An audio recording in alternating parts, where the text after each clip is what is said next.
Public ఇప్పుడు మా రాముల తాత వచ్చే ఏళ్ళైంది కదా, మరి పెద్ద మనిషికి సంక్రాంతి పండుగ మోజుల నుంచి బయటకు వచ్చిండో లేదో నుల్లా ఓపరైతే పిలుద్దాం పాండ్రి. ఓ తాత ఏం చేస్తున్నావే? ఇసొంటి గది పడుతుందని అనుకోలేదా నాకు. ఆడికి వాడిని వద్దురా వద్దురా అని అన్ననే అయిన దానికి కాని దానికి అన్నిటికీ భయపడతావానే తాత అని ఆడికి తీసుకొని పోయిండు. నన్ను నిండా ముంచి ఏడి కాడికి ఒలిసి ఇడిచిపెట్టిండు. ఆహా, సంక్రాంతి పండుగను మస్తు ఎంజాయ్ చేసినట్టున్నావు కదా. గిలాస నిండా షాయ పోసుకొని దాంట్లో సగ్నాలు అద్దుకొని తింటున్నావంటే మస్తు ఖుషిగా ఉన్నట్టున్నావు కదా. ఇదోటి గోసిగాలి నేను ఉరుకుతా అంటే చుట్టాంటి పెట్టుకుంటే జరసేపు ఆగరాదు అన్నట్టున్నది దీని కదా. దీన్ని వచ్చాం అనుకోట నేను ఆట మస్తు ఎంజాయ్ చేస్తానట సంక్రాంతి పండుగను. ఆగో ఎంజాయ్ చేయలేదా? ఏమైందా నీకు? సుక్క మందు ముక్క కూర తెచ్చుకొని తినాలే అని నా దగ్గర 2000 రూపాయలు బదులు అడుక్కున్నావు కదా. అగో అట్లా నేను అడుక్కున్నాయి నా పింఛన్ పైసలు, నేను నా ముసలి ఇద్దరం కలిసి కూలినాలు చేసుకొని దాచుకున్న పైసలు అన్నీ ఆగమైనే. ఈ ముచ్చట బయట చెప్పాలంటే నాకే ఇజ్జత్ అనిపిస్తుంది తల్లి. ఆగో పైసలు ఎట్లా ఆగమైతాయి? ఇంతకు ముచ్చటైందో నాకు చక్కగా చెప్పు. ఏమని చెప్పాలనే, నా దగ్గర ఆ పైసలు ఉన్నాయి చూసి గోపిగాడు తాత తాత మన ఇద్దరం మా దోస్తుగానుల్లో ఇంటికి పోయి నీ దగ్గర ఉన్న పైసలను డబల్ చేసి పట్టుకొని వద్దాం తావే అని ఆంధ్రప్రదేశంకు తీసుకొని పోయిండే ఈ సంక్రాంతి పండుగకు నన్ను. ఇంకేంది ఉన్నాయన్ని గా కోళ్ళ పందాలలో పోగొట్టుకొని వచ్చిండ్లు అంతే కదా. విట్టి అంతే నానే. మొదటి రౌండ్లా 2000 రూపాయలు పెట్టి పంజం కాసినాం. ఇక దాంతో గెలిచి మాకు 10,000 రూపాయలు వచ్చినాయి.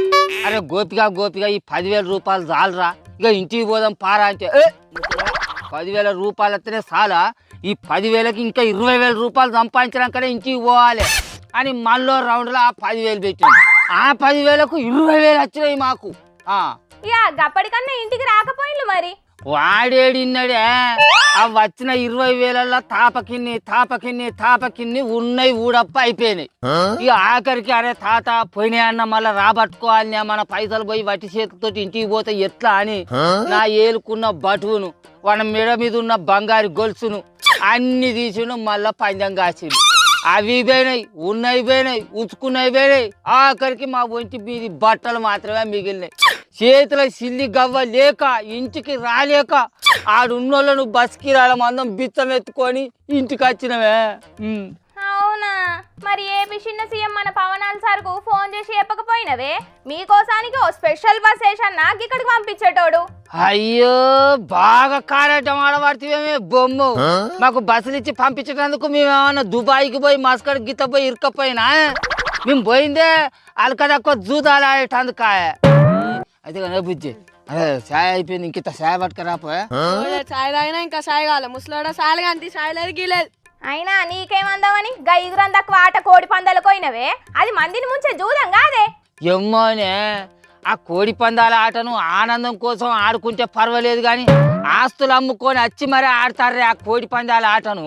మరి అసలు ఆటనైనా ఈ సర్కారు ఎందుకు ఆడనిస్తుంది, ఎట్లా చూసుకుంటా ఊకుంటుంది కావచ్చు. అరే సర్కార్ అయినా ఏం చేస్తుంది, ప్రజల ఇష్ట ప్రకారం నడుతుంది. కోడి పందాలు మా సాంప్రదాయం అంటారు. గసంటప్పుడు పోలీసార్లైనా ఏం చేస్తారు, సర్కార్ అయినా ఎంతగానో అని కట్టడి చేస్తారు చెప్పు. అవు ఆడే మనుషులకే సోయి లేనప్పుడు సర్కార్ అయినా పోలీసులైనా ఏం చేస్తారు మరి. కానీ అది భలే మాయల ఆటనే తల్లి. అరే ఆడుతా అంటే మస్తు ఆనందం అనిపించింది. పైసలు వచ్చినట్టే వచ్చినాయి, కానీ ఎట్లా మాయమైనాయో మాకే తెలియదే అంటును. పెయి మీద బట్టలే మిగిలినాయి ఆఖరికి. అవునే, అదేదో సినిమాలో చెప్పినట్టు ఆట ఆడుడు కంటే అది ఎప్పుడు ఆపాలే అనేది తెలిసినోడే నిజమైన ఆటగాడు. గద్దెల్వకనే చాలా మంది పెళ్ళం మీద గంట పుత్తల కానుంచి అమ్ముకొని జూదాలాడి రోడ్డున పడుతున్నారు. నిజమేనే తల్లి, ఆట ఆడినంత సేపు పైసలు వస్తాయని ఆశ పుడుతుంది. ఆఖరికి పెయ్యి మీద బట్టలు కూడా మిగులుతలేవు అంటేనో. వద్దు ఇసొంటి మందిని ముంచే మాయల ఆటలు ఎవ్వరు ఆడద్దు.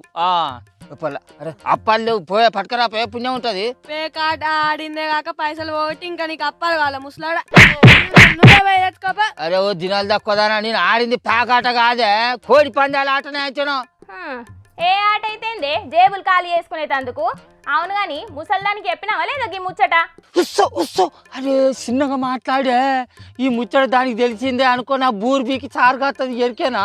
వాడకట్టు మీద నన్ను బతకని తాదే, అది ఇంత కూడా అడుగు పెట్టనిది ఎరికేనా? నేను ఎట్లనో ఓ తీరుగా దానికి మత్పరిచ్చి ఈ ముచ్చట తెలియకుండా చేయాలి, లేకుంటే నన్ను బతకని తల్లి. అరే ఓ పొల అరే ఎవరైనా ఒక్కరు పోయి అప్పాలు తీసుకురా పోరే పుణ్యం ఉంటుంది ఏ చిన్న తెత్తాను ఊకేమరుతావు ముసలోడా తెత్తాందా అదే బాగుంకుంటా వస్తుందా ఓ చిన్న అరే అప్పాలు తెస్తానవా నువ్వే తినుకుంటా వస్తానువే ఓ పిల్ల ఇక నీ కడం వార్తలు అయితే నువ్వు చదువుకొని పోతాను పరిగా అవన్నీ బాగా పైసలు పోయినాయి అన్న బాధ కూడా లేకుండా ఎట్లా తింటున్నాడు చూడుండ్రి ఇడిచి పెడితే పక్కింటోళ్ళవి కూడా తినేటట్టున్నాడు మా ముసలోడు. ఇక మా ముసలోని ముచ్చటకేంది కానీ సంక్రాంతి పండుగ అంటే ముగ్గులు గొబ్బెమ్మలు అని చెప్పుకునుడు పోయి కోళ్ళ పందాలు గుండాటలు అని చెప్పుకునే కాడికొచ్చింది. ఇక గీతాప ఏమైందో గాని అచ్చే తప్పకన్నా పండుగను పండుగ లెక్క వేసుకోండి. ఆటలు సంబరం కోసం ఆడితే మంచిది కానీ ఆగంగానికి కాదు. ఏమంటున్నాం?